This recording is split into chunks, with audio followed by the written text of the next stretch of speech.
अस्सलाम वालेकुम। Kaif 5 lecture 114 start करते हैं जी। अच्छा जी, कॉन्ट्रैक्ट कॉस्ट्स कल हमने पढ़ना स्टार्ट किया था। मेरा दिल तो था बच्चे आ जाते, मॉडिफिकेशन का एक इम्पॉर्टेंट टॉपिक समझ लें, वो तकरीबन कोई 45 मिनट्स में होना है, तो 2 4 5 मिनट की गुंजाइश है, मज़ीद में इंतज़ार कर लेता हूँ बच्चों का, तब तक हम इसको ज़रा देख लेते हैं। देखें जी, कॉन्ट्रैक्ट कॉस्ट्स में हमने कल बात की थी कॉस्ट टू ऑब्टेन कॉन्ट्रैक्ट। अभी जब कॉन्ट्रैक्ट मिल जाता है तो उसको फुलफ़िल तो बाद में करना है, उस पर तो अलग कॉस्ट लगती हैं, लेकिन फ़िलहाल कॉस्ट टू ऑब्टेन दो तरह की हमने पढ़ी थी, एक इंक्रीमेंटल थी और दूसरी इंक्रीमेंटल नहीं थी। इंक्रीमेंटल कौन सी होती हैं? हमने कहा था कि जी ये ना होती अगर कॉन्ट्रैक्ट ना मिलती, ठीक है। जैसे commission to sales staff on winning the contract, यही एग्जांपल ली थी हम, ठीक है। इनका ट्रीटमेंट क्या सीखा था हमने? इनको कैपिटलाइज करना है as inventory and record as expense as and when. यहाँ पे पहले मैंने लिखा था पीओ इज सेटिस्फाइड, पिछली दफ़ा कॉपी करके इधर लिखा है ना, लेकिन ज़रा और आसान कर दिया इसको। Record as expense as and when revenue is recorded, यानी जैसे जैसे रेवेन्यू रिकॉर्ड होता जाए वैसे वैसे इसको एक्सपेंस बनाते जाओ, ठीक है। लेकिन इसकी अच्छा, इसको एक्सेप्शन को छोड़ो। तो इंक्रीमेंटल कौन सी हो गई? जो एसिड बनती हैं और फिर आहिस्ता आहिस्ता एक्सपेंस, इन्वेंट्री बनती है और आहिस्ता आहिस्ता एक्सपेंस। उसके बाद जो इंक्रीमेंटल नहीं थी वो कौन सी कॉस्ट थी? कॉन्ट्रैक्ट मिलता या ना मिलता ये फिर भी होनी थी। एग्जांपल्स क्या हैं इनकी जी? Travelling, lodging, bid preparation, lawyer fee वगैरह, ठीक है जी। इनका ट्रीटमेंट क्या है? इनको एक्सपेंस आउट करना है इमीडिएटली, ठीक है। अब ये जनरल रूल हो गया। इंक्रीमेंटल का जनरल रूल क्या है? कैपिटलाइज करना है, इन्वेंट्री बनानी है और आहिस्ता आहिस्ता एक्सपेंस आउट। और ये इनका जो इंक्रीमेंटल नहीं, इनका जनरल रूल क्या है? एक्सपेंस आउट करना है जैसे ही इनकर करें। अब आती है एक्सेप्शन। इसका जनरल रूल कैपिटलाइज करने वाला है। एक्सेप्शन क्या है? अगर कॉन्ट्रैक्ट ही 1 साल के अंदर अंदर ख़त्म हो जाए तो क्या रेवेन्यू कई साल में जाके रिकॉर्ड होना है? जब रेवेन्यू उसी साल रिकॉर्ड हो गया तो फिर, तो इसकी एक्सेप्शन क्या है? जनरल रूल कैपिटलाइज होगा, इन्वेंट्री बनेगा, आहिस्ता आहिस्ता एक्सपेंस। एक्सेप्शन, अगर कॉन्ट्रैक्ट ही 1 साल के अंदर अंदर ख़त्म हो जाए तो फिर ये भी सारे का सारा एक्सपेंस आउट, हालांकि है एसेट वाली नेचर का। जनरल रूल एक्सपेंस आउट करना है। एक्सेप्शन, अगर इनमें से कोई एक्सपेक्टेड है to be recovered from the customer तो फिर उसको क्या कर लो? एसेट बना लो, ठीक है। ये पैराज हैं जी, ये इसी तरह से पिक्चर ले लें। पैरा 92 में वो बताता है इंक्रीमेंटल कौन सी होती हैं, ठीक है। पैरा 93 में बताता है जो इंक्रीमेंटल नहीं है वो कौन सी है, मतलब डिफ़ाइन किया उसने, ठीक है। ट्रीटमेंट पैरा 91 में, इसका ट्रीटमेंट पैरा 93 में साथ ही गिवन है, ठीक है। पैरा 93 में ही ये सारी बात पैरा 93 में है, उसके 3 पैराज हैं, ठीक है, 91, 92 और 94। ये पैराज ऐसे ही हाईलाइट कर लेंगे। इसके बाद मैंने होमवर्क में कुछ क्वेश्चंस दिए, ज़रा क्विकली उनको देख लेते हैं, 5-1 मिनट लगा लेते हैं इस पर। कौन कौन से क्वेश्चंस थे यहाँ से पढ़ के भी देख लो, एक नज़र पढ़ लो। ये 91, 92, 93 और 94 यही लिखे हुए हैं ना इधर, ये देखो 91, 92, 93 और 94, ये बातें हैं यहाँ पे अंग्रेज़ी में लिखी हुई हैं स्टैंडर्ड के अंदर। हम अपनी तरतीब से पढ़ते हैं। सबसे पहले मैं 92 पढ़ता हूँ, 92। The incremental costs of obtaining a contract are those costs that an entity incurs to obtain a contract with a customer that it would not have incurred if the contract had not been obtained. For example, sales commission. ये ना होती अगर contract ना होता, ठीक है। ये 92, ठीक है ना, ये ना होती अगर कॉन्ट्रैक्ट ना होता, ठीक है जी। उसके बाद 91 पे गए, an entity shall record as an asset, an entity shall record as an asset, जिसको हम इन्वेंट्री कह रहे थे, ठीक है। an entity shall record as an asset the incremental cost of obtaining contract with a customer if entity expects to recover those। अच्छा, expects to recover those cost, ये तो सबके लिए जनरल रूल है ना, कोई भी चीज़ एसेट बनानी है तो एक्सपेक्टेड रिकवरी तो होती है ना, ठीक है। रिकॉर्ड करने के लिए एक्सपेक्टेड रिकवरी तो आपकी होती है ना। अगर रिकवरी नहीं होने पैसे, आपने कोई सर्विस दी है, गुड्स दी हैं और आपको एक्सपेक्टेड रिकवरी नहीं है तो याद नहीं, कॉन्ट्रैक्ट ही नहीं है, कंसीडरेशन रिसीव नहीं, कॉन्ट्रैक्ट की 5-6 शर्तें याद है ना, ठीक है। तो ये जनरल बात है, ठीक है ना। तो पहले हमने क्या कहा? इंक्रीमेंटल कॉस्ट कौन सी? जो ना होती अगर कॉन्ट्रैक्ट ना होता। दूसरी बात, इसको क्या करना है, एसेट बनाना है, ठीक है। उसके बाद पैरा 94 पढ़ लेते हैं जाके आगे जंप करके। यहाँ पे 93 में उसने दूसरी वाली बताई है जो कैपिटलाइज वाली नहीं है, ठीक है ना, जो इंक्रीमेंटल नहीं है, लेकिन 94 को जाके पढ़ते हैं। As a practical expedient an entity may record incremental cost of obtaining a contract as an expense when incurred if the amortization period of asset that the entity otherwise would have recorded is 1 year or less। यानी contract साल का ही है तो asset एक साल या उससे कम में रिकॉर्ड होना था तो फिर एक्सपेंस आउट ही कर दो, ठीक है। उसके बाद ये वाली साइड है हमारी जिसमें 93 था। ये 93 क्या कहता है, cost to obtain a contract that would have been incurred regardless of whether contract was obtained. Contract मिलता ना मिलता ये होनी थी, shall be recorded as an expense when incurred, ठीक है। और आगे इसकी एक्सेप्शन है, unless those costs are explicitly chargeable on the customer regardless of whether contract is obtained, ठीक है। तो जब उसने कहा जी लॉजिंग आपकी कॉन्ट्रैक्ट मिले ना मिले आपको वापस मिलेगी, तो रिकॉर्ड कर लो रिसीवेबल, जब मिल जाएगी तो फिर ठीक है। और अगर कॉन्ट्रैक्ट मिल गया है तो फिर ये एसेट बनी हुई है, जैसे जैसे रेवेन्यू आया वैसे वैसे इस कॉस्ट को भी आप एक्सपेंस आउट करते जाओ, ठीक है। और सही है, इसकी पिक्चर ले तो नहीं ली, बड़ी मेहरबानी जी।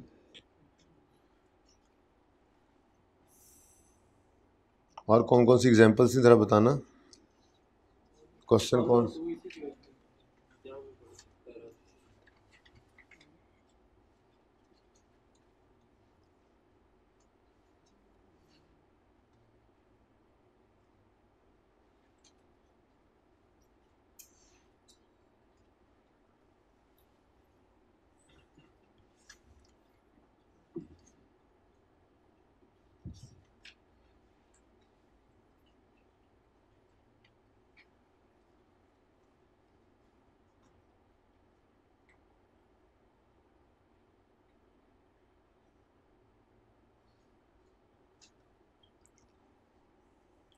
सवाल देखें जल्दी से ज़रा, पेज 497।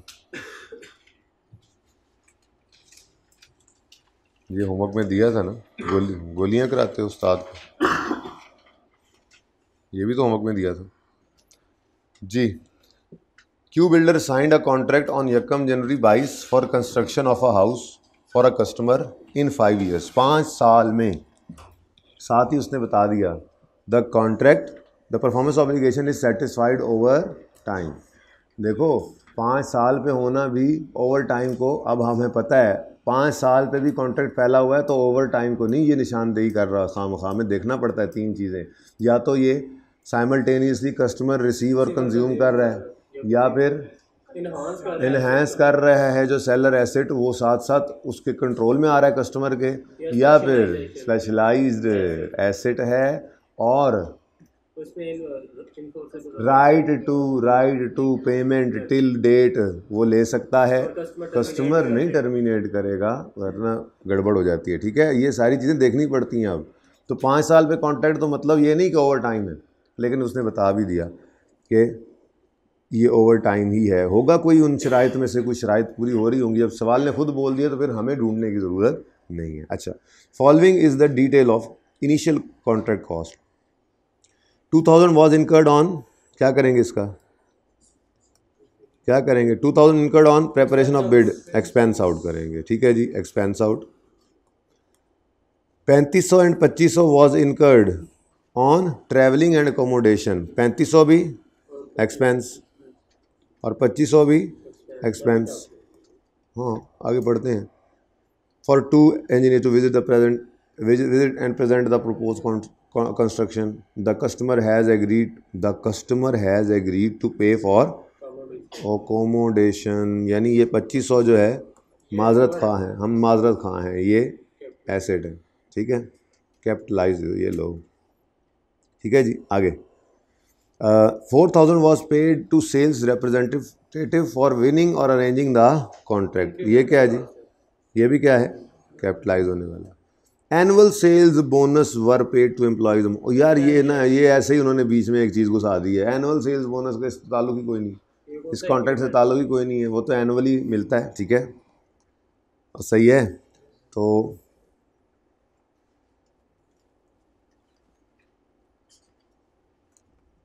एक एंट्री कर लेते हैं एक्सपेंस की इकट्ठी, उसमें आएगा 2000, उसमें आएगा 3500 और 5000 भी डाल दो, ठीक है। दूसरा बना लेते हैं एसेट, इसमें 2 आ जाएंगे। उसके बाद रेवेन्यू तो रिकॉर्ड नहीं हो सकता, वैसे एंट्री कर दूंगा मैं कैश डेबिट रेवेन्यू क्रेडिट की, ठीक है, हाँ, लेकिन इसको हम एक्सपेंस आउट कर सकते हैं, ठीक है। तो 4 एंट्रीज बनेंगी। पहली एंट्री जी एक्सपेंस डेबिट कैश क्रेडिट, ठीक है। अब ये एक्सपेंस में क्या क्या जा रहा है बताओ जरा। 2000, 3500 और 5000, कितना बन गया? 10,000। इधर देख लो अभी 1 मिनट, फिर सवाल कर लेना जी। उसके बाद कुछ एसेट भी बनना है, उसको हमने इन्वेंट्री बनाना है ना, तो इन्वेंट्री डेबिट कैश क्रेडिट, ये कितना है जी?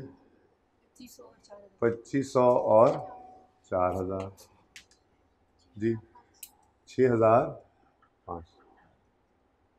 अच्छा बच्चों इधर देखो ज़रा, इसके बाद हमने ये कहा था कि ये तो एक्सपेंस आउट हो गया ना, मसला किसका है? इस इन्वेंट्री का।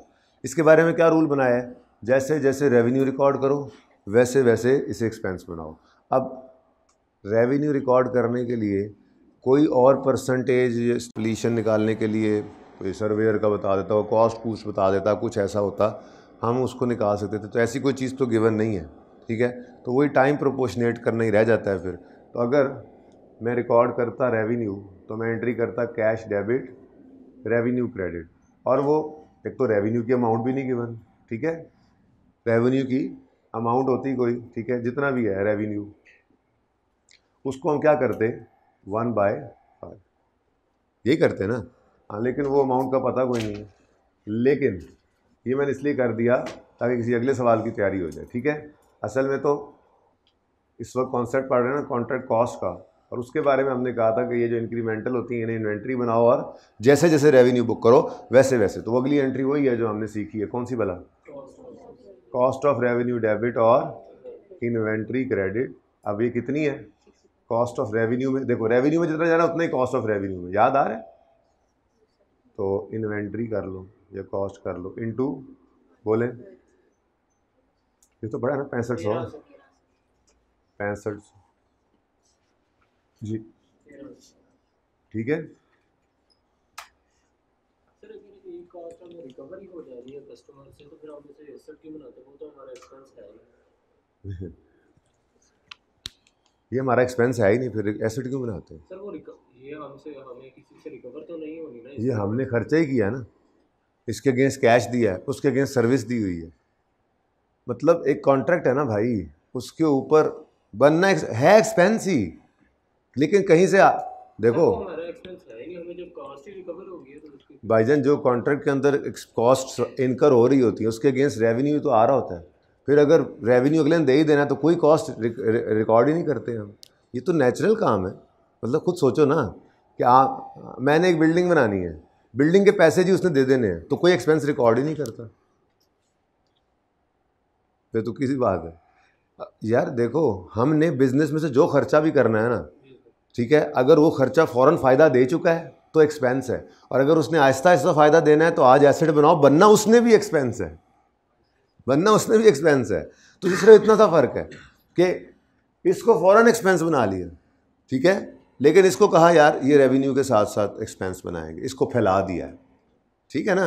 अब वो पैसे आ रहे हैं, अपने जा रहे हैं या किसी से आ रहे हैं, वो तो फिर फ़ायदा नुकसान गेन लॉस की शक्ल में निकलता है ना कि आपको ये एक्सपेंस के अगेंस्ट कितनी इनकम रिसीव हुई है, ठीक है। तो जो भी आपने पैसे जेब से निकाले हैं, अगर तो उन्होंने फ़ौरन फ़ायदा दे दिया है, बिजली का बिल एक्सपेंस, ठीक है, लेकिन अगले साल का किराया एडवांस में, तो ये ऐसे बन जाएगा एक्सपेंस, ठीक है।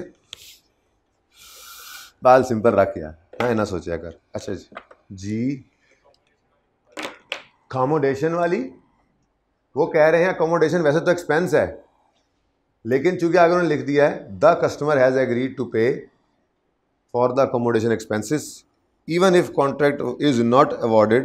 रहता है ऐसी सूरत के अंदर फिर इसको एसिड बना लेना, क्योंकि मैंने एक्सेप्शन लिखी थी कि ये इंक्रीमेंटल कॉस्ट नहीं है, लेकिन अगर ये एक्सपेक्टेड टू बी रिकवर्ड हो तो इसको भी फिर एसिड बना लेना। अगर वो कहते हैं कि अगर अवार्ड नहीं होता कॉन्ट्रैक्ट तो फिर नहीं देंगे तो फिर एक्सपेंस होगा। नहीं, फिर भी एसिड बना लेते। वैसे मसला क्या है असल में, पता क्या है, फिर उस सूरत में अवार्ड ना हो, वो कहेंगे हम देते हैं पैसे, तो वो आ गए, आप एसिड बना लो, ठीक है।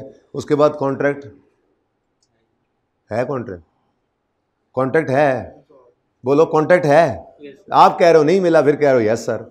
मतलब मैंने, मुझे अकोमोडेशन के पैसे दे दिए मुल्तान में उन्होंने, मैं गया था, कौन गया था मेरे साथ, कौन गए थे, हम दोनों, हाँ। क्या नाम था आपका? जक्रिया और मैं इंजीनियर भी साथ ले गया था अपना, ठीक है ना। हम गए थे, हमें अकोमोडेशन रिकवर हो गई, ठीक है। उन्होंने कहा जी लिखा हुआ था कि अकोमोडेशन देंगे हमने उसको एसिड बना लिया, डन हो गया।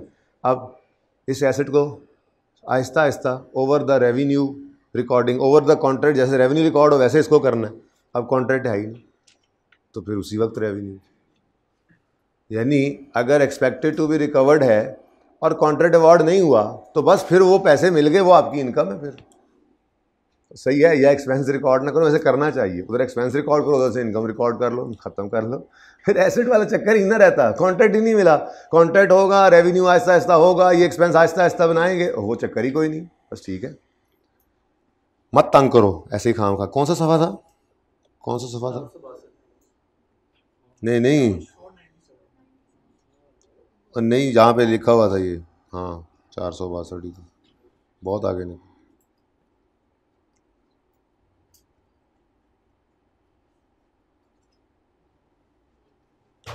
ठीक है, ये भाई साहब मैं ये कह रहा था, ये वाले खर्चे अगर रिकवरेबल हों तो एसिड बनाने होते हैं, ठीक है। तो वही किया था, ठीक है। किसने पूछा था अकोमोडेशन को? सही है। अच्छा जी, ये एग्जांपल्स जल्दी से देख लें। X limited wins a competitive bid to provide consulting service to a new customer, contract life is, ये पेज नंबर 462 पे वापस आ गए। Contract life is 3 years। X limited incurred following cost, commission to sales employees for winning, capitalize होगा, for winning the contract है ना, ठीक है, एनुअल नहीं है। एक्सटर्नल लीगल फी, कंसल्टेंसी, खामोश है तो एक्सपेंस आउट। इसको इंक्रीमेंटल कहा करो, ऐसे इंक्रीमेंटल, अच्छा, क्योंकि उसने स्टैंडर्ड ने इंक्रीमेंटल कहा ना इसको। Travel cost, total cost incur होगी 50,000, ठीक है जी। आगे वही एनालिसिस उन्होंने क्या कहा है, sale employees incremental to obtain contract should be capitalize as contract asset and it will be amortized over, और कोई बेसिस नहीं है ना, तो अमोर्टाइज का मतलब क्या, इनकम भी 3 साल पे और ये भी 3 साल, ठीक है। और external legal fees, travelling cost are not incremental, ठीक है जी। तो इनको क्या करो, हाँ, अच्छा as a practical expedient an entity may record, अच्छा ये तो हमने पढ़ लिया para. Incremental cost of obtaining contract when contract life is up to 1 year, हाँ जी। सेल पर्सन ने अर्न किया 5% commission on winning a contract that was signed during January, the product will be delivered in current year only, how should it, है तो asset लेकिन बन जाएगा expense, ठीक है जी। चलें जी, अब मुद्दे पे आते हैं। असल जिस काम के लिए आपको मैंने सुबह बुलाया, मेरा दिल ऑडिट की क्लास से पहले पहले वो काम हो जाए।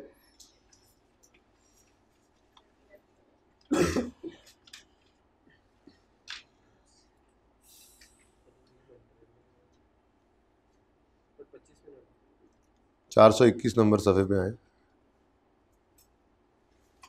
क्या भाई? 25 मिनट आपके पास होंगे, मैं तो ख़त्म करके ही भेजूँगा। सर ने कहा 8:30 बजे शुरू कर लेनी होती है क्लास, ऐसे ना किया। अच्छा, तो पहले बताना था, तो मैं ये ना करता। मैं कुछ बच्चों का वेट कर रहा था, लेकिन बच्चे नहीं था। कोई बात नहीं है, मॉडिफिकेशन का कॉन्सेप्ट और क्लास यही कंटिन्यू करनी है, बस मैंने बीच में दूसरी रिकॉर्डिंग करनी है, मैं उधर नहीं जाऊँगा, जो टेस्ट वगैरह डिस्कस करना है थोड़ी देर। तो कोई नहीं, जहाँ पे रुक गया। लेकिन मेरा दिल ये था, चाहत ये थी कि ये एक ही सीटिंग में हो जाएगा इंशाल्लाह, ये हो जाएगा। ये तकरीबन है तो तकरीबन 45 मिनट्स का मेरे हिसाब से है, लेकिन ये आधे घंटे में हो जाने वाला काम है। अगर सुबह का टाइम है, फ्लो के अंदर हुआ तो हो जाएगा।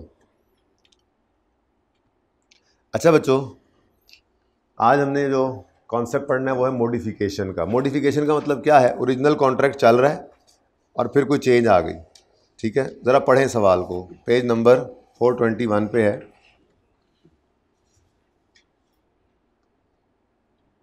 जी, ऑन यकम January 21 SL promises to sell 130 products to CL for 13,000, यानी 100 रुपये पर प्रोडक्ट, यानी 130 का कॉन्ट्रैक्ट हुआ। डिलीवरी का ओरिजिनल कॉन्ट्रैक्ट क्या है जी, 130 प्रोडक्ट्स का यकम जनवरी को हुआ, ठीक है। The entity will deliver 70 products on 31 January and 60 products on 28 फरवरी। मुझे पता है कि तुम्हारा दिल कर रहा है कि मैं बोर्ड मिटा दूं, मुझे पता है, लेकिन तुम्हारे पास डस्टर ही नहीं है, तुम अब क्या करोगे। पता है मुझे, तुम्हारी चाहत है इस वक्त बोर्ड मिटाने की। अच्छा जी, आप लोग सवाल पढ़ें भाई, अली बोर्ड मिटा रहा है, बैठ जाए यार। अच्छा चलो, थोड़ा सही था बस, मैंने तो ऐसे चुगल में मिटवा लिया जी। ओरिजिनल कॉन्ट्रैक्ट क्या है यकम जनवरी 21 पर, मुझे क्या पता भाई ये ओरिजिनल है, मुझे तो एक ही कॉन्ट्रैक्ट, अभी तो आगे देखेंगे। 130 प्रोडक्ट्स सेल करने का वादा किया है यकम जनवरी को। इस वादे को पूरा करना है 70 प्रोडक्ट्स 31 को डिलीवर करके 31 जनवरी को, और 60 प्रोडक्ट्स 28 फरवरी को, ठीक है। और CL ने पे कर दिया है 13,000, सारे का सारा कस्टमर ने पे कर दिया है सारे का सारा ऑन इंसेप्शन, ठीक है। इंपॉर्टेंट कॉन्सेप्ट है, लेकिन इसीलिए इकट्ठा रखा है इधर और अलग अलग थलग रखा है और सुबह की क्लास में रखा है, ठीक है। कल नहीं छेड़ा छाड़ा इसको बिल्कुल भी, ठीक है। अच्छा, अब ऑन 15 फरवरी कब होगा, जब यकम जनवरी को कॉन्ट्रैक्ट हुआ, 31 नहीं बीच में देख रहे, 31 जनवरी वाली प्रोडक्ट्स डिलीवर हो चुकी थी, तो 15 फरवरी पर कॉन्ट्रैक्ट मॉडिफाई हो गया। और वो कह रहे हैं मॉडिफिकेशन क्या है, वो कह रहे हैं कि आपको एडिशनल 30 प्रोडक्ट्स देनी पड़ेंगी मार्च 10 पे एट 80 पर प्रोडक्ट। अच्छा, अब पहले 100 वाली थी, अब 80 वाली हो गई, ये डिस्काउंट है या नहीं है, ये सवाल बताएगा, ये याद रखें, ये सवाल बताएगा। क्यों, देखो हो सकता है ये पेट्रोल के गैलन हो, तो क्या उसकी मार्केट प्राइस नहीं बदल सकती। आपने ये कैसे कह लिया कि ये डिस्काउंट है, हो सकता है उस वक्त 100 रुपये के हिसाब से ही मार्केट के ऊपर वो 1 गैलन डिलीवर करना था हमने, अब वो मार्केट प्राइस ही 80 हो गई हो, ऐसे नहीं करना, ठीक है। सवाल बताएगा, और सवाल ने बताया, ये बोल्ड करके बताया कि एडिशनल 30 प्रोडक्ट्स आर डिस्टिंक्ट। ये डिस्टिंक्ट क्या होता है, ये बड़ी गेम है, ये अलग से गेम डालेंगे इसके ऊपर, ठीक है ना। The additional products are distinct, distinct मतलब अलग इस्तेमाल हो सकती हैं, सादा बात करूँ तो, ठीक है ना। डिस्टिंक्ट का मतलब, चलो ऐसे ही दिल कर रहा है समझाने के लिए थोड़ा सा, कि मिसाल के तौर पे दुकान पे आप गए, आपने दुकानदार को कहा मुझे चीनी दे दो, दूध दे दो, कॉफ़ी दे दो, और घर आके आपने उनको मिक्स करके बना के कॉफ़ी बना ली, तो दुकानदार की ऑब्लिगेशंस कितनी थी, और ये डिस्टिंक्ट 3 चीज़ें हैं, ये अलग अलग इस्तेमाल हो सकती हैं, ठीक है। लेकिन यही अलग अलग इस्तेमाल होने वाली बज़ाहिर डिस्टिंक्ट चीज़ें, ये जब कॉफ़ी शॉप पे कॉफ़ी पीने जाते हैं तो वो ऐसे इंटीग्रेट करते हैं कि ये सारे इनपुट्स मिलकर एक आउटपुट बन जाता है। अब कॉफ़ी का कप जो है वो कॉफ़ी शॉप की एक ही परफॉर्मेंस ऑब्लिगेशन है, बहुत सारे इनपुट्स ने मिलकर एक कंबाइन आउटपुट बनाया, तो अब ये डिस्टिंक्ट नहीं है। आप अलग अलग कैसे करेंगे कॉफ़ी को और चीनी को और दूध को और क्रीम को, ठीक है ना। बहरहाल इसके ऊपर बहस अलग है, इसके ऊपर कम से कम पौना घंटा इस बात पे लगना है हमारा किसी दिन, आज ही वैसे दिन तो मतलब किसी वक्त जोहर के बाद होपफुली शायद इस पे जाएं हम, ठीक है। वैसे हो सकता है, मेरी तबीयत भी थोड़ी डाउन है असल में, पिछली सारी रात भी जागते जागते गुजर गई इसमें, कि जोहर के बाद कोई घंटे डेढ़ का काम रहता हो तो मैं वो कल सुबह पे ले जाऊँ मे बी, या थोड़ा डिले कर दूँ, थोड़ा मैं जोहर के बाद सो जाऊँ, असर के बाद कर लूँ, कुछ भी हो सकता है, ठीक है। मैं वैसे बता रहा हूँ, कोई नहीं, वैसे हल्का फुल्का ही रहेगा, बाकी इंशाल्लाह मेरी कोशिश यही है हम मैक्सिमम काम जो है वो कर लेंगे। आज कोई इक्का दुक्का रह जाए तो फिर माफ़ कर देना, फिर सुबह पे कर लेना, थोड़ा सा थोड़ी शफकत, नहीं कोई नहीं इतना मसला। अच्छा सुनो सुनो सुनो, गुड्स सर्विसेज क्या हैं, डिस्टिंक्ट मतलब अलग है, तो ठीक है छोड़ो इसको, ठीक है। असल चीज़ यहाँ समझानी है इस वक्त वो क्या है, and 30 additional products are distinct, मतलब ये पहले 130 कैलकुलेटर का जो कॉन्ट्रैक्ट किया था, अगले कितने, अगले 30 का उसके ऊपर कोई असर नहीं है। ये भी एक इस तरह की 2-3 निशानी असल में डिस्टिंक्ट की ना, वहाँ पढ़ेंगे। यानी कि ये 130 चले, इसके लिए इन 30 का होना ज़रूरी नहीं है। ये भी एक बात होती है डिस्टिंक्ट के लिए, ठीक है ना, अलग अलग है। ओके, तो गुड सर्विसेज डिस्टिंक्ट हैं और ये एडिशनल गुड सर्विसेज जो हैं, गुड्स जो हैं, ये रिफ्लेक्ट कर रही हैं स्टैंड अलोन सेलिंग प्राइस, जिसको हम कहते होते हैं फेयर वैल्यू, मार्केट प्राइस, ठीक है। तो भाई ज़रूरी नहीं है मार्केट के अंदर प्राइस ही गिर गई होगी इसकी, ठीक है, नहीं, प्रोडक्ट शायद और नहीं है, प्रोडक्ट वही है, ठीक है।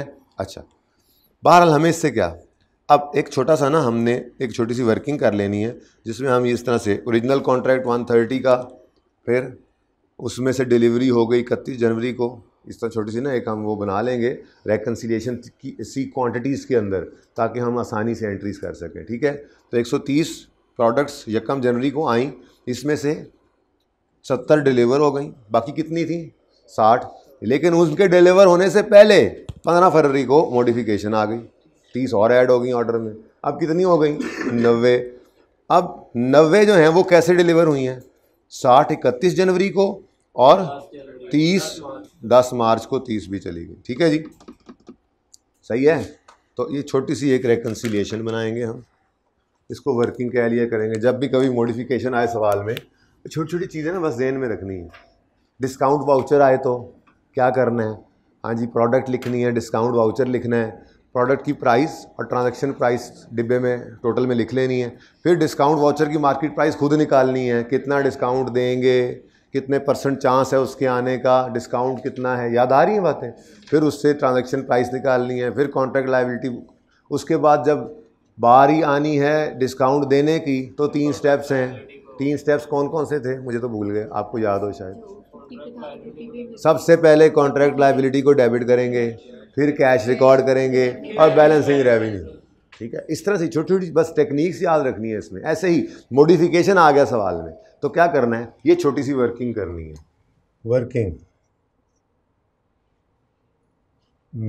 वर्किंग नंबर 1 जी बच्चों, किस दिन ओरिजिनल कॉन्ट्रैक्ट हुआ है, ओरिजिनल कॉन्ट्रैक्ट किस दिन हुआ है, जनवरी 1 जनवरी, बस आगे 21 छोड़ो। कितनी प्रोडक्ट्स थी 130, ये क्वांटिटी, ठीक है। उसके बाद डिलीवर्ड किस दिन, 31 जनवरी पे डिलीवर हुई, कितनी 70, श्योर, बाकी कितनी बच गई, ये रिमेनिंग है। अभी ये हमने करनी थी डिलीवर के मॉडिफिकेशन आ गई, कॉन्ट्रैक्ट मॉडिफाई हो गया, मॉडिफिकेशन आ गई, कितने यूनिट्स 30 और ऐड कर लो इस क्वांटिटी जी। अब ये ऑर्डर कस्टमर वाला कॉन्ट्रैक्ट मॉडिफिकेशन पढ़नी तो थ्योरी है, मतलब इसमें भी ना स्टैंडर्ड 2 जगह पे लेके जाता है। कभी एक जगह कहता है कि समझो ये नया कॉन्ट्रैक्ट है, जैसे यहाँ पे भी लगेगा, और दूसरे में कहता है नहीं है। लेकिन बहरहाल वो थ्योरी शेरी नहीं पढ़ रहे, अभी सिर्फ सुकून से कैलकुलेशन देखो, ठीक है।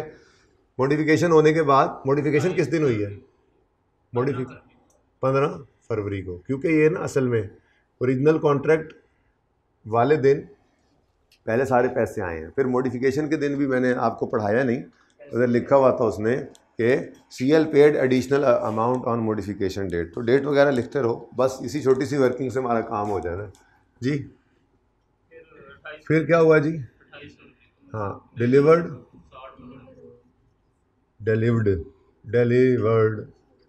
जी 28 फरवरी को कितना 60, और फिर डिलीवर्ड 10 मार्च को 30, और अब ये ख़त्म होगी, ठीक है। अब करना क्या है, देखो रेवेन्यू मैंने निकालना है, और उसूल क्या है रेवेन्यू रिकग्निशन का, उसूल क्या है, रेवेन्यू रिकॉर्ड कब करते हैं, जब गुड्स डिलीवर हो जाएंगी। इसका मतलब हमारे सवाल के अंदर 31 जनवरी को रेवेन्यू रिकॉर्ड होना है, 28 फरवरी को होना है, 10 मार्च को होना है। तो ये भी निकाल के रख लेते हैं, इसी वर्किंग के अंदर ही ये भी निकाल के रख लेते हैं, ठीक है। रेवेन्यू।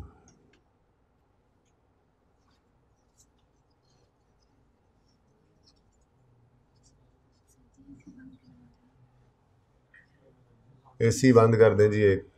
अच्छा जी, वर्किंग नंबर 2 मेरी हो रही है, इसमें मैंने रेवेन्यू कैलकुलेट करके रखना है। ठीक है जी, दिल तो था आगे ज़रा थोड़ी सी वर्किंग, चलो इधर थोड़ा सा कर, ज़रा कंपेरेबल रहता है काम कि क्या चीज़ एक्स्ट्रा की और क्या कैसे नॉर्मल वही चल रहा है, क्योंकि 3-4 सवाल करने हैं अभी हम जी। रेवेन्यूई जी बच्चों, रेवेन्यू रिकॉर्ड करना है। पहली डिलीवरी किस दिन? 31 जनवरी को। 31 जनवरी। बेटा वो एंट्रीज में करता हूँ, मैंने एंट्रीज नहीं की, मैं सिर्फ रेवेन्यू निकाल के रख रहा हूँ ताकि रेवेन्यू तैयार पड़ा हो, बस एंट्रियाँ करते जाए। ठीक है, कितनी गुड्स डिलीवर की? 70। और हर एक कितने की थी? 100 रुपये की, 100 रुपये पर प्रोडक्ट। ठीक है, तो बस ठीक है, कोई मसला नहीं है। ये 70 100 के ऊपर बुक की जी, कितना बनता है? 7,000। उसके बाद डिलीवर्ड की तरह ये पड़ा डिलीवर्ड 28 फरवरी को, फिर डिलीवर्ड का लफ्ज़ आया, हमने कहा चलो जी सेल बुक करें। कितनी? 60 इंटू 100 कितना आ गया? 6,000। फिर डिलीवर्ड का लफ्ज़ ढूंढा 10 मार्च, कितने यूनिट्स डिलीवर हुए? लेकिन रेट बदल चुका है, मतलब इतना सिंपल, ये तो इंट्रो हो गई। कितना? 2400।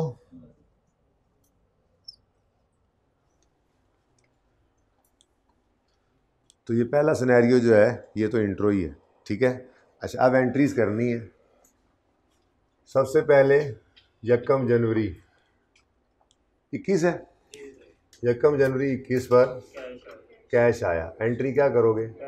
Cash debit contract liability credit, कितने से? 13,000 से। 1 2 हो जाएगा जी, 13,000 से। उसके बाद इधर देखें जी, कैश आ गया। अब उसके बाद दोबारा कैश आने से पहले रेवेन्यू रिकॉर्ड करना, क्योंकि डिलीवरी है और वो तैयार है। ठीक है, तैयार है, निकला पड़ा। तो 31 जनवरी 21 आया, आपने कहा जी कॉन्ट्रैक्ट लायबिलिटी को करो डेबिट और रेवेन्यू को करो क्रेडिट, और रेवेन्यू तैयार पड़ा है 7,000, इसलिए निकाल लिया था। ठीक है, 7,000।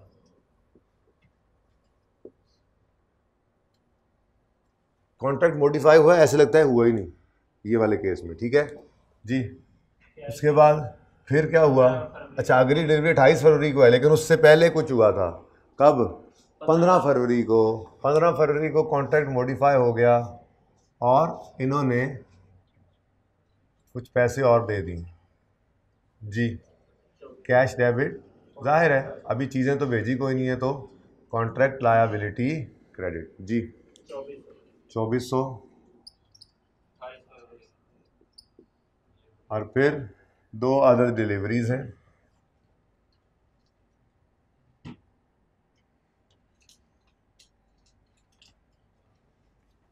अगली प्लानिंग कर रहा हूँ ना ज़रा, ताकि आमने सामने। अच्छा जी, फिर 2 अदर डिलीवरीज हो रही हैं। और अगली डिलीवरी कब है? आपने तो साथ साथ एंट्रीज करते थे ना, आपको क्या मसला है? 28 फरवरी को जी, entry contract liability debit revenue credit, कितने से? 6,000 से।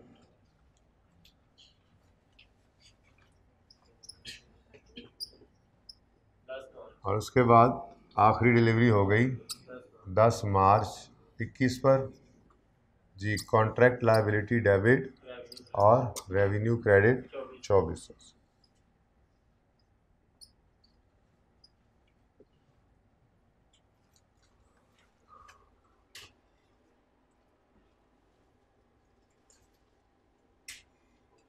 तो बच्चों, एक ओरिजिनल कॉन्ट्रैक्ट हुआ था, 130 यूनिट्स हमने डिलीवर करने थे, और करने किस तरह से थे? 70 और 60, 28 31 जनवरी और 28 फरवरी को। 31 जनवरी वाला ऑर्डर हम पूरा कर चुके थे कि बीच में एक मॉडिफिकेशन आ गई एडिशनल प्रोडक्ट्स की।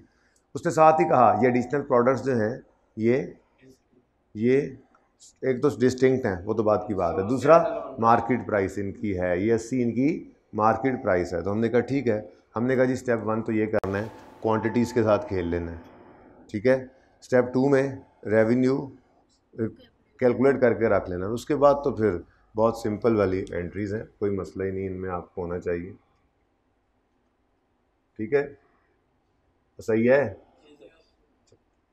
अब थोड़ा आगे बढ़ते हैं।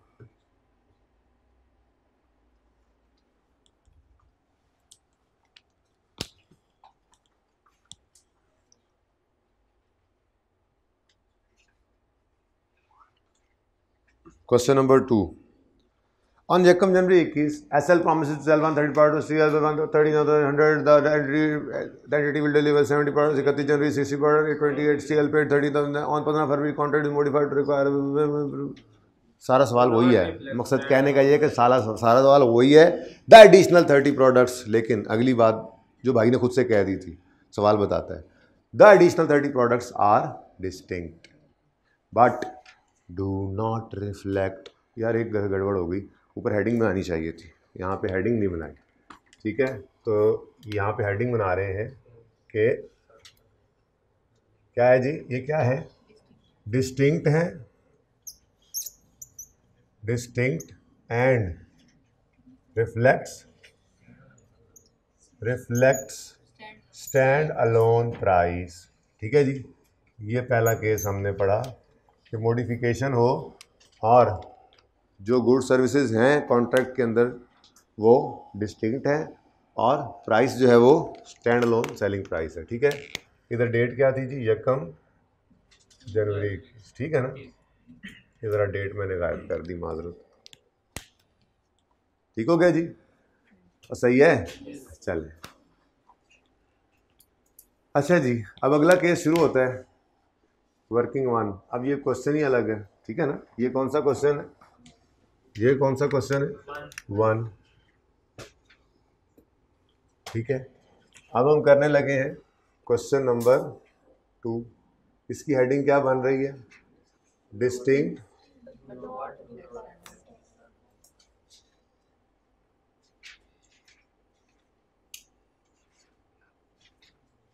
And do not reflect stand alone price, ठीक है जी। अच्छा जी, वर्किंग 1 उसी तरह से दोबारा तकलीफ तो होगी आपको, तो पर्चे में तो एक ही आना है ना, दोबारा से कर लें वही काम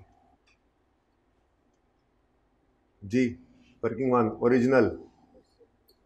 ओरिजिनल कॉन्ट्रैक्ट यकम जनवरी वाला 130 प्रोडक्ट्स का था। हमने कितनी डिलीवर कर ली और कब की, 31 जनवरी पर हमने इसमें से 70 डिलीवर कर दी।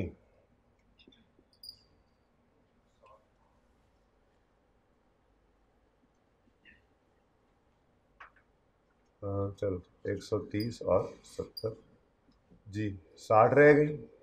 उसके बाद मॉडिफिकेशन आ गई, बिल्कुल वैसे ही मॉडिफिकेशन आई है 15 फरवरी को, 30 एडिशनल यूनिट्स 90 हो गए। अब डिलीवर्ड 28 फरवरी और डिलीवर्ड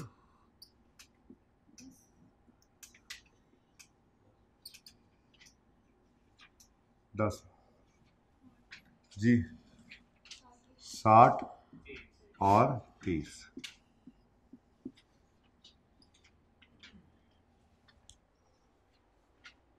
ठीक है जी। अब रेवेन्यू की अगर बात करेंगे तो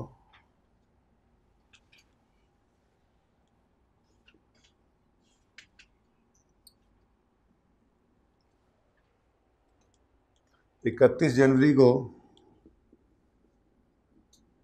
रेवेन्यू बुक करना है कितना 70 यूनिट्स 100 के हिसाब से कितना 7,000।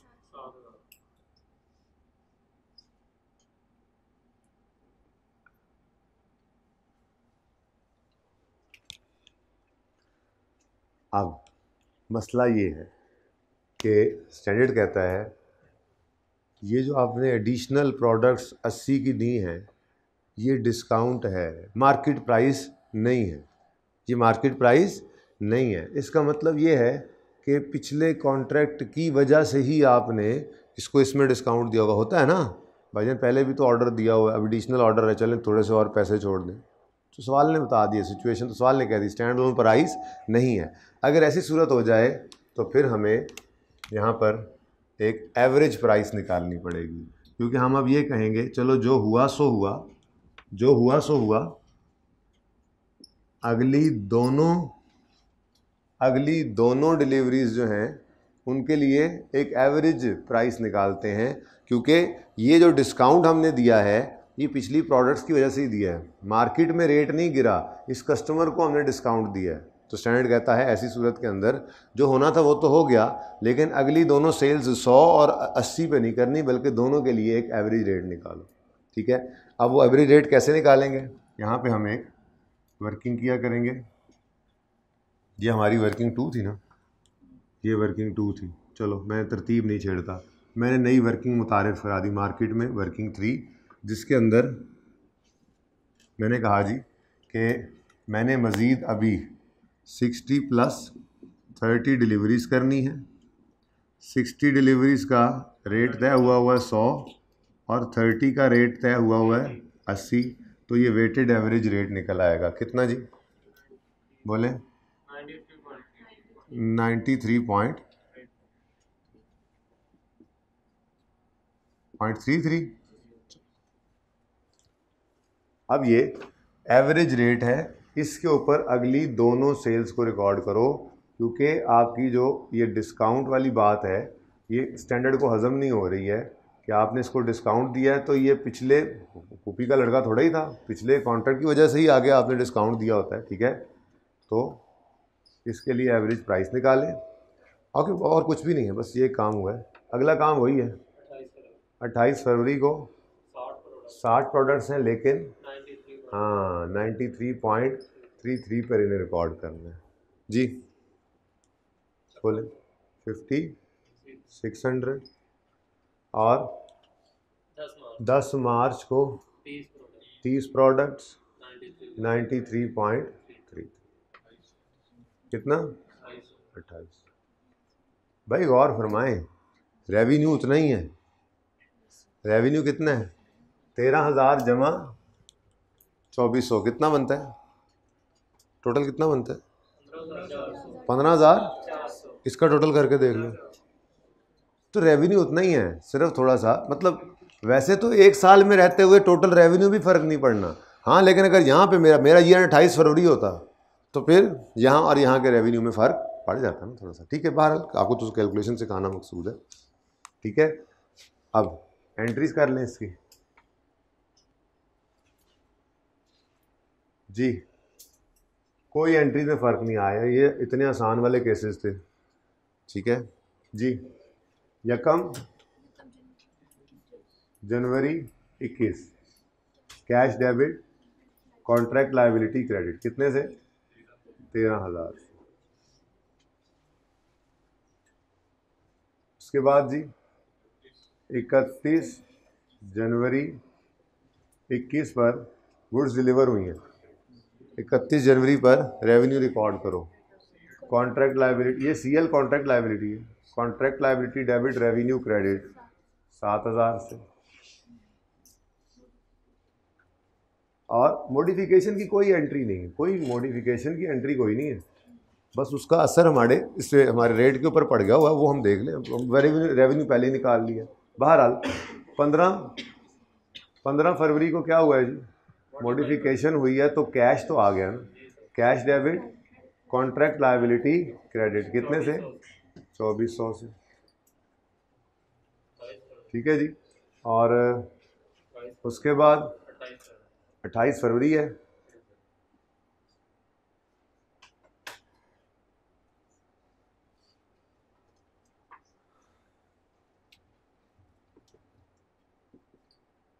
28 फरवरी को फिर क्या हुआ जी? फिर गुड्स डिलीवर हुए, तो contract liability debit revenue credit, लेकिन कितना? 5600।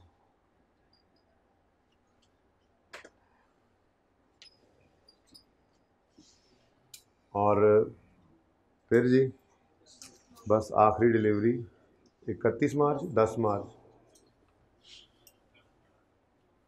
Contract liability debit revenue credit, यानी रेपिटिशन वाला ही काम है, बस इसको इकट्ठा करना, बस चाहत यही थी। ठीक है 28, हाँ सॉरी।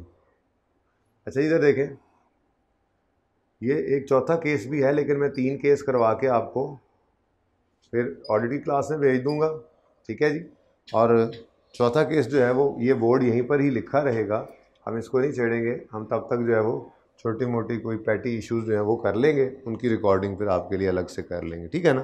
फिर जब आप आएंगे तो हम चौथा सिनेरियो जो है, जो यहाँ पे चौथा क्वेश्चन भी बनना है, वो हम फिर बाद में देखेंगे। इसका मतलब आप समझ चुके हैं कि तीसरा करके आपने जाना। मैं क्या 10 जगह 10 की गल चंगी होंगी।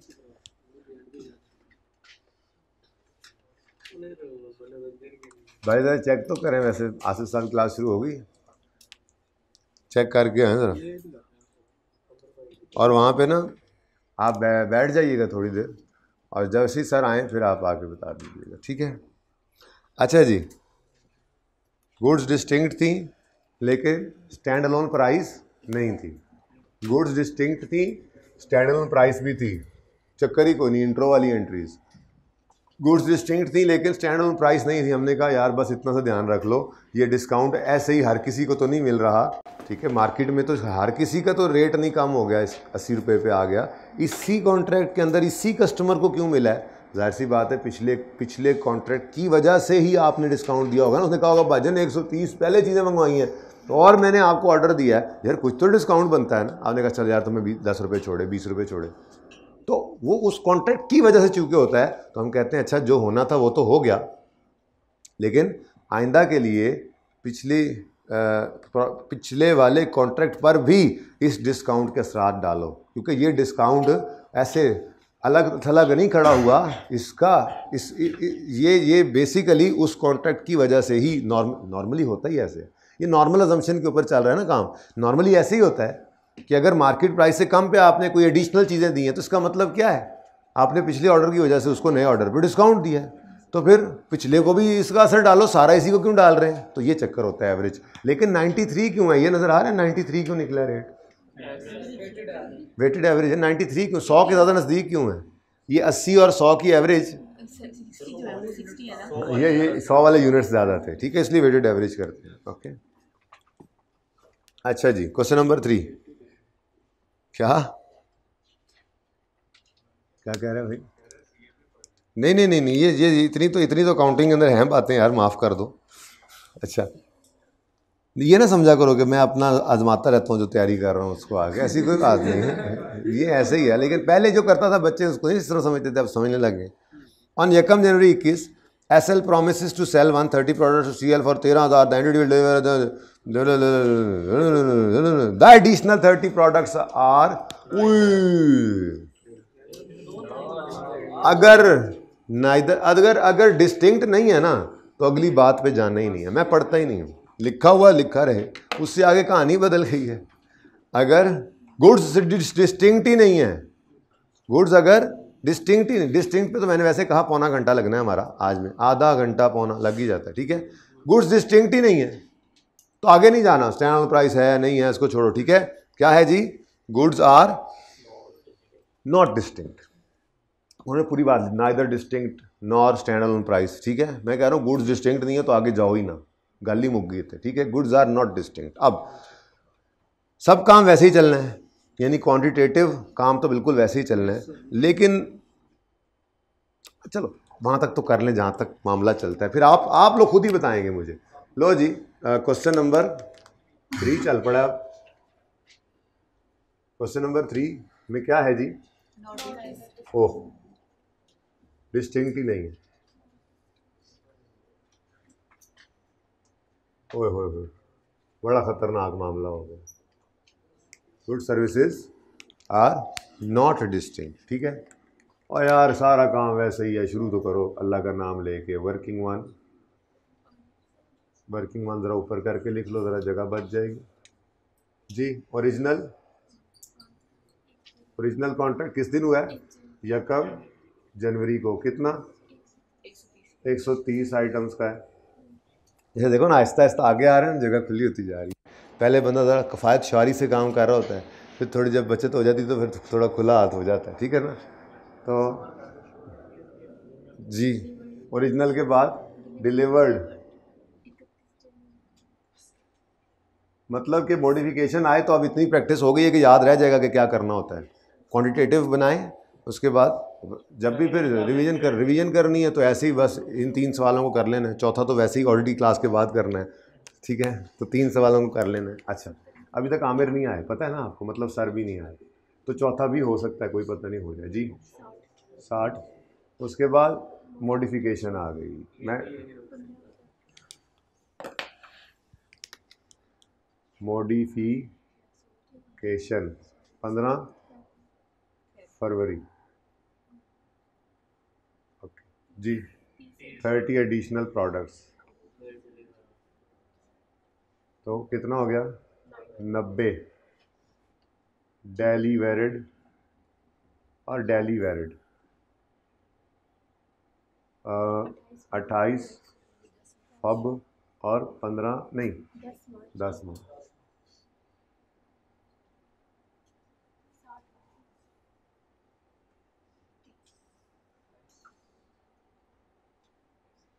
अच्छा बच्चों,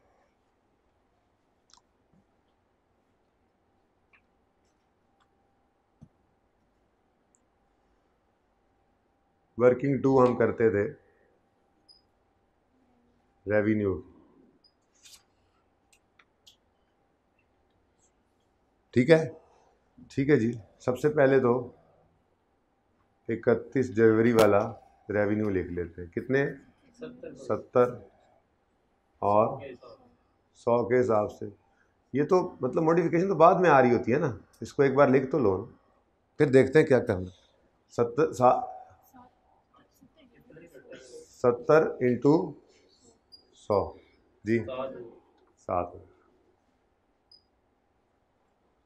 यहाँ तक तो बात वैसे ही अब एक जैसी होगी। 3 सवाल कर लिए, अब ये तो तैयार हो गया। अच्छा, इससे आगे फिर गेम चेंज होती है, इधर भी इधर भी। पहला सेम है, यहाँ तो सभी सुकून में थे, यहाँ पर ये सेम रहा, इधर चेंज आ गई, यहाँ पर भी ये सेम है। मॉडिफिकेशन के बाद ही गड़बड़ शुरू होती है ना। अब मॉडिफिकेशन हो गई। अब मॉडिफिकेशन जो हुई तो स्टैंडर्ड कहता है ये कोई आम मॉडिफिकेशन नहीं है, ये कोई आम, वो क्या कहते हैं ना, सुंडियाँ मारने वाली दवाई, ये कोई आम दवाई नहीं है, हैं जी। तो ये कोई आम मॉडिफिकेशन नहीं है, ये तो समझो वही एक तरह से वही कॉन्ट्रैक्ट ही था, सारा कॉन्ट्रैक्ट ही बदल गया, क्योंकि गुड्स ही डिस्टिंक्ट नहीं है। बहरहाल डिस्टिंक्ट पे बहस मैं नहीं कर रहा, बार बार कह भी देता हूँ और फिर ठीक है। तो यहाँ पर स्टैंडर्ड कहता है कि भाईजान जो पिछली सेल हो गई है उस पर भी तौबा इस्तगफार की ज़रूरत है, उसको भी सही करना पड़ेगा, उसमें भी गड़बड़ है। भाई रेवेन्यू कितना बताया था आपने? 15,000। रेवेन्यू 15,400 ही रिकॉर्ड होना है, इसमें आपने टेंशन नहीं लेनी। बस उसको हम थोड़ा सा मतलब सेट कर रहे हैं कि किस किस तरह से करें। बीच में ईयर एंड भी तो आ सकता है, ये तो नहीं होता कि हमारी सारी ट्रांजेक्शन दौरान साल ही हों। कई ट्रांजेक्शन ऐसी होती हैं, ऑर्डर चल रहे होते हैं, बीच में ईयर एंड आ जाता होता है, ठीक है ना। अच्छा, तो अब स्टैंडर्ड कहता है भाईजान मुझे ना अब एक वर्किंग चाहिए आपकी, जिस वर्किंग में मेरे मोहतरम आपने एक ऐसा एवरेज रेट निकालना है जो कुल्लू हुम का एवरेज हो। पिछली गुजरी ज़िंदगी पे भी तौबा करनी है, ठीक है। मतलब सारे कॉन्ट्रैक्ट का एवरेज निकालो, टोटल वेटेड एवरेज निकालो। हमने कहा क्या मतलब? कहने लगा कितना था सर? कहने लगा 70 100 वाले थे, फिर 60 100 वाले थे, फिर 30 80 वाले थे। हमने कहा हाँ जी थे। कहते हैं करो बस इनका वेटेड एवरेज 70 + 60 + 30, आंसर क्या है? 90 पॉइंट अब नहीं आया अभी, कोई बात नहीं, अच्छा चौथा सवाल भी हो जाएगा कॉन्टीन्यूटी में। अच्छा सुने सुने सुने, लेकिन ये 3 अलग है, इनकी पिक्चर खिंचवा के इसको साइड पे रख लेना है। चौथे में ना फिर ऐसी थोड़ी सी गड़बड़ है, वो फिर अलग से है, स्टैंडर्ड ने ऐसी वो भी डिस्कस कर दिया यहाँ पे। ये 3 हैं, ये बेहतरीन केसेस सारे समझ आ जाते हैं। अच्छा जी सुने, अब मसला ये है कि 96.25 से अगर हमने सेल को बुक करना था तो ये सेल ज़्यादा बुक हो गई है, ठीक है। इसका मतलब एक एडिशनल काम जो हमें करना पड़ेगा यहाँ पर, थोड़ा सा ऊपर ले आए, जगह बन गई है। वर्किंग 2 रेवेन्यू,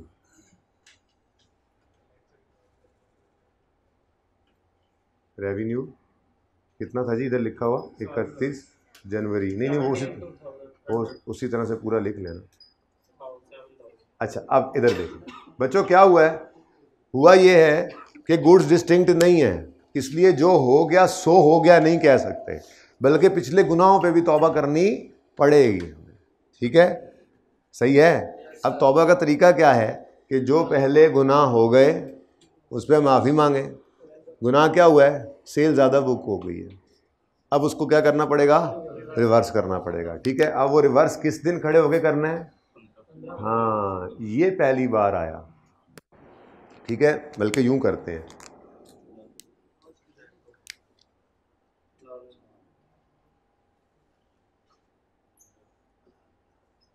ये एक नई चीज़ ऐड होगी, वरना देखो पहले 31 जनवरी 28 फरवरी 10 मार्च, 31 जनवरी 28 फरवरी 10 मार्च, 31 जनवरी 15 फरवरी, ठीक है।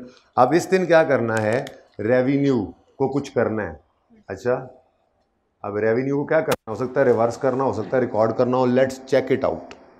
अगर हमने वर्सेस वाली, वेरी गुड, वर्सेस वाली कैलकुलेशन करनी है, अगर हमने 70 यूनिट्स को 96.25 के हिसाब से रिकॉर्ड किया होता तो कितना आता, अगर इस रेट पे सामान नज़र आ नहीं रहा, कोने में घुस जाते हो जी, 6738 का रेवेन्यू रिकॉर्ड करते, लेकिन हमने रिकॉर्ड किस पे किया हुआ है, तो इसका मतलब हमें वर्सेस 7000 ज़्यादा रेवेन्यू रिकॉर्ड हो गया, तो इसको अब क्या करना पड़ेगा, रिवर्स करना पड़ेगा। तो रेवेन्यू रिवर्सल 263 कर लो, वो फिर 2 करना है, 2 कर लो, मतलब जो भी करना दूसरी तरफ जो है ना, फिर दूसरी तरफ भी राउंड अप कर लेना, राउंड डाउन, ठीक है, ताकि टोटल आपका वही 15,000 वो आ जाए, 200 या जो भी था, ठीक है। अच्छा इसको ज़रा इधर से करके ले आते हैं जी। 70 इंटू 96.25 है, तो कितना निकाला था अभी, 6738। इसको हमने कहा जी कंपेयर करके देखें 7000 से, तो हमने रिकॉर्ड करना था 6738, नज़र आ रहा है एंड वाला, ज़रा थोड़ा छोटा हो गया, ठीक है, ठीक है, मैंने दोबारा लिखा है तो बोला भी है, 70 इंटू 96.25 ये बनता था 6738, लेकिन हम रिकॉर्ड करके 7000, तो थोड़ा ज़्यादा रिकॉर्ड हो गया है, खुतबा शुरू करें, थोड़ा ज़्यादा रिकॉर्ड हो गया है, इसको क्या करना पड़ेगा, रिवर्स, ठीक है। बाकी वही है, आगे सुकून है। 28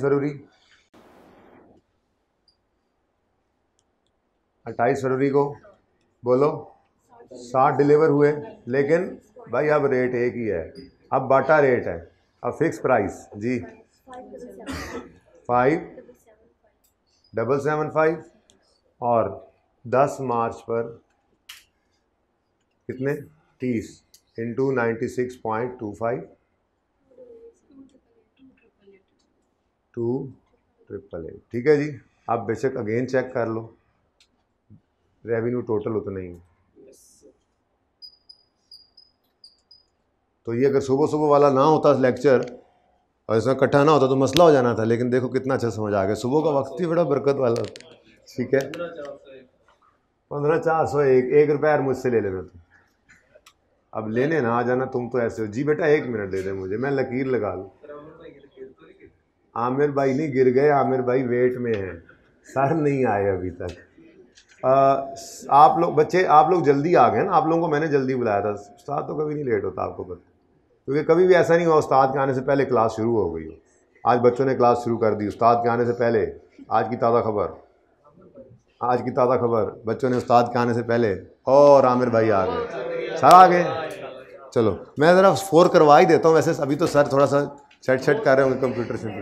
अच्छा सुने, इसकी पिक्चर ले लें, लेकिन 1 मिनट एंट्रीज कर लें भाई, एंट्रीज कर लें प्लीज़।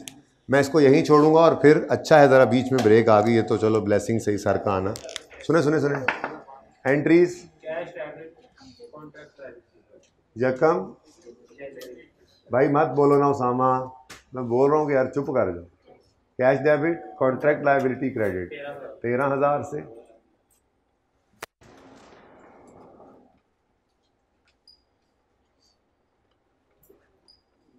उसके बाद 31 जनवरी 21 पर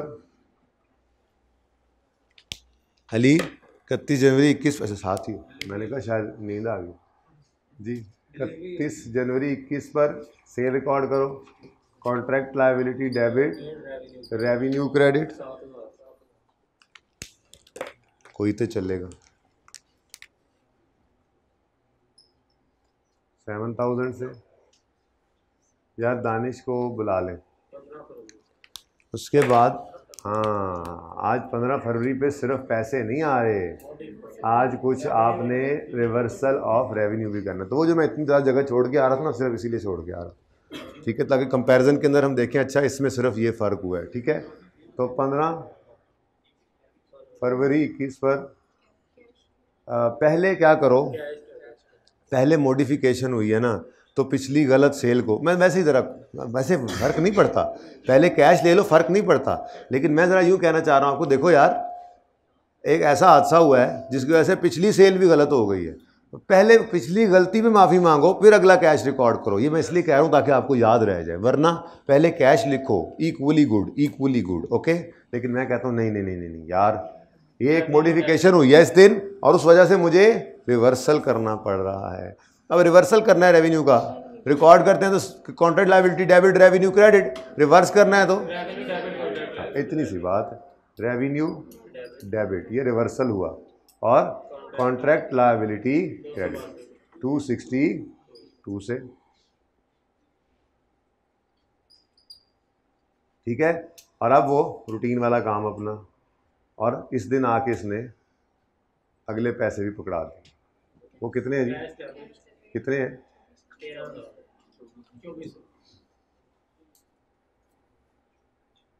मुश्किल है आसान है कॉन्सेप्ट?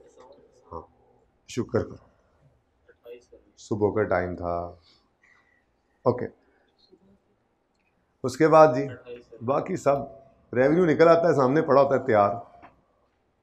28 फरवरी 21 पर कॉन्ट्रैक्ट लायबिलिटी डेबिट, भाई मार्कर सही कर दो, ये ले जाओ ये ब्लैक में, contract liability debit revenue credit कितने से, 5775 से, और आखिरी कॉन्ट्रैक्ट लायबिलिटी डेबिट और रेवेन्यू क्रेडिट 2888। अच्छा बच्चों, तो किस्सा मुख्तसर, गुड सर्विसेज डिस्टिंक्ट हैं और स्टैंड अलोन प्राइस को रिफ्लेक्ट कर रही हैं, तो कोई फ़र्क नहीं पड़ा हमारे कॉन्ट्रैक्ट के ऊपर, बस ये बनाया हुआ था हमने, ठीक है, पुराने रेट के ऊपर और नई वाली नए रेट के ऊपर रिकॉर्ड हो गई सेल। गुड सर्विसेज तो डिस्टिंक्ट थी, लेकिन ये price market price fair value नहीं थी, ये डिस्काउंटेड थी, ठीक है। तो ऐसी सूरत के अंदर जो हुआ कोई नहीं, जो हुआ सो हुआ, लेकिन आइंदा के लिए एक एवरेज रेट निकालो और आइंदा वाली सेल्स को उस पर बुक करो, ठीक है। लेकिन अगर खुदा ना खास्ता ऐसा कभी हो जाए कि गुड सर्विसेज ही डिस्टिंक्ट ना हो, तो फिर ये ऐसा गुनाह है जिस पे तौबा ज़रूरी है। जो पहले हो चुका है आपसे उस पर तौबा करें, ठीक है। पूरा एवरेज रेट निकालें और देखें ये रेट होना चाहिए था, यानी हम यूँ कह रहे हैं कि यार ये 130 प्रोडक्ट्स का कॉन्ट्रैक्ट नहीं है, ये 130 का नहीं है, ये 30 का अलग नहीं है, बल्कि ये तो टोटल समझो कॉन्ट्रैक्ट 160 यूनिट्स का है और 15,200 कितना बना टोटल, 15,400, ये सारे 160 यूनिट्स के ही हैं, यानी कि सारे यूनिट्स का एक रेट निकालो। तो 96 निकाल के हमने देखा अगर यही रेट पिछली सेल पे भी होता तो इतनी सेल बनती थी 6738, हम ज़्यादा बुक कर गए, तो क्या कर लें, रिवर्स, बाकी वैसा ही है। तो ये एक एडिशनल काम हुआ और उसकी वजह से ये एक एडिशनल एंट्री आई है, बाकी तो ये एक जैसा ही। ठीक है जी, इस पार्ट को यहाँ पे रोक देते हैं, पार्ट 1 ख़त्म हुआ। पार्ट 2 बीच में ऐसा होगा इस लेक्चर का जो बिल्कुल अलग थलग होगा, देखते हैं थोड़ी देर, शायद 15-20 मिनट, आधा घंटा में पढ़े, इसको यहाँ रोक दें। फिर एक चौथा सवाल है, वो चौथा सवाल बेसिकली सुन लें, वो चौथा सवाल इसमें फिट होगा, तो इसलिए पिक्चर बना लें, नोट करना है नोट कर लें, क्योंकि मैंने आकर फिर इसी को ही मिटा के इसमें यूज़ करना है, सिर्फ ये एंट्रीज मिटनी है और मैंने यहाँ क्वेश्चन नंबर बदल लेना है। ठीक है जी, ओके, बंद करने को।